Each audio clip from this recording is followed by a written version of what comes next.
ایک تپتا صحرا، گرم ریت، پانی بند اور آل رسول، سادات کے بہادر اور عزم و ہمت سے بھرپور پیاسے نوجوان، معصوم اور پیاس کی شدت سے دوچار ننھے پھول، باعظمت، باحیا، با کردار اور بلند حوصلہ رکھنے والی ہاشمی خواتین اور وفا و شجاعت سے بھرپور اصحاب حسین۔ یہ واقعہ ہے اس عظیم شہنشاہ کا جس کا مثل زمانے میں کوئی نہ ہو سکا۔ یہ 10 محرم الحرام کا دن تھا جب آسمان سے آگ برس رہی تھی اور سادات پر 7 محرم سے پانی بند کر دیا گیا تھا۔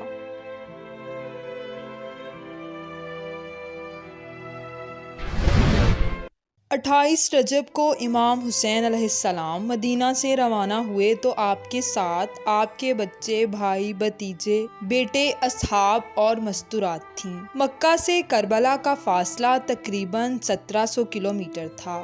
آپ نے مدینہ سے کربلا جاتے ہوئے تقریباً 14 مقامات پر پڑاؤ ڈالا اور ہر مقام پر آپ نے لوگوں کو خطبہ دے کر آگاہ کیا کہ ان کی منزل فقط شہادت ہے۔ 2 محرم الحرام کو آپ کربلا پہنچے۔ 7 محرم کو سادات پر پانی بند کر دیا گیا۔ 10 محرم کو فجر کا آغاز شہزادہ علی اکبر کی اذان سے ہوا، جس سے سادات کے خیموں میں سوگواری کی لہر چھا گئی۔ نماز فجر کے بعد جنگ کا آغاز ہوا۔ امام حسین علیہ السلام کے بیٹے شہزادہ علی اکبر، شہزادہ علی اصغر، شہزادہ قاسم اور تمام ہاشمی نوجوان باری باری میدان میں گئے، شجاعت و عزم سے لڑتے رہے، دشمنوں کو نیست و نابود کرتے رہے۔ پھر وہ وقت بھی قریب آ گیا کہ فوج یزید نے ہاشمی نوجوانوں کو بھی شہید کر دیا اور میدان میں امام حسین علیہ السلام تنہا رہ گئے۔ امام حسین علیہ السلام میدان جنگ میں روانہ ہوئے تو فوج یزید کو مخاطب کر کے فرمایا: اے ظالمو، میں تمہارے رسول کا نواسہ حسین ہوں۔ تم لوگوں نے دنیاوی دولت کے لیے میرے عزیز و اقارب کو شہید کر دیا، میرے عباس کے بازو کاٹ دیے، میرے علی اکبر جو شبیہ رسول تھے اس کے کلیجے میں برچھی کو مار دیا، میرے 6 ماہ کے علی اصغر پر بھی رحم نہ کیا، اس کو بھی تیر مار کر پیاسا شہید کر دیا۔ آج میں اس زمین و آسمان کے درمیان یہ اعلان کرتا ہوں کہ اگر اللہ مجھے 1000 زندگیاں دیتا، 1000 علی اکبر دیتا، 1000 علی اصغر دیتا، تو وہ بھی میں اللہ کے دین پر قربان کر دیتا اور میرے خون کا ذرہ ذرہ بھی اللہ کے دین کی گواہی دیتا رہتا۔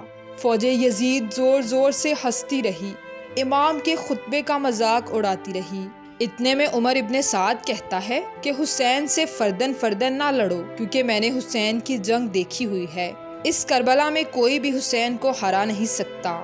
بس 700 کا لشکر امام کے دائیں طرف سے اور 700 کا لشکر امام کے بائیں طرف سے اکٹھا حملہ کرے۔ تاریخ نے لکھا، علی کے شیر نے ایسا وار کیا کہ سب کے سب واصل جہنم ہو گئے اور فوج یزید میں کوہرام برپا ہو گیا۔ بڑے بڑے بہادر امام کے ایک ہی وار سے نیست و نابود ہو جاتے۔ جب عمر سعد نے یہ حالت دیکھی تو کہتا ہے: اب لشکر سے امام کو شہید کرنا ہمارے بس میں نہیں، جاؤ خیموں کو آگ لگاؤ۔ کچھ ظالم خیام کو آگ لگا دیتے ہیں، کچھ ظالم تھوڑی دور جا کر امام کی طرف نیزے، تیر اور برچھیاں پھینکتے ہیں۔ امام کبھی خیام کی طرف جاتے ہیں اور کبھی میدان کی طرف۔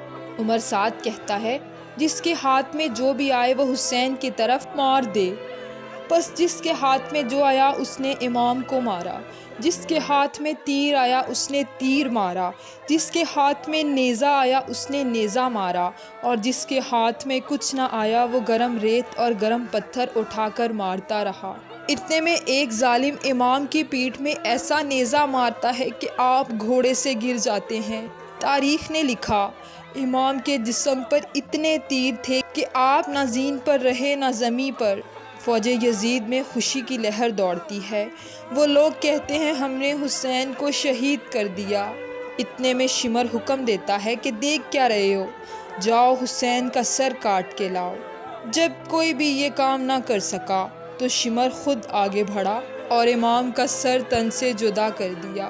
فوج یزید خوشیاں منانے لگی اور پھر شمر اپنے لوگوں کو حکم دیتا ہے کہ جاؤ سادات کے خیموں کو لوٹو، سنا ہے اس میں بہت قیمتی سامان ہے۔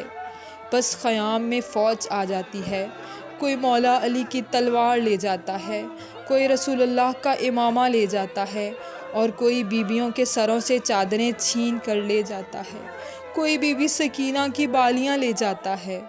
اتنے میں آسمان رونے لگتا ہے، زمین تڑپنے لگتی ہے۔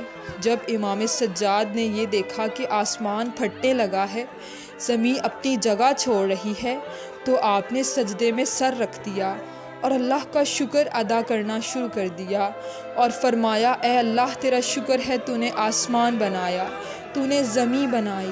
اے اللہ اپنی نعمتوں کو تمام نہ کرنا، ان تھوڑے سے گنہگاروں کی سزا آنے والے تمام انسانیت کو نہ دینا۔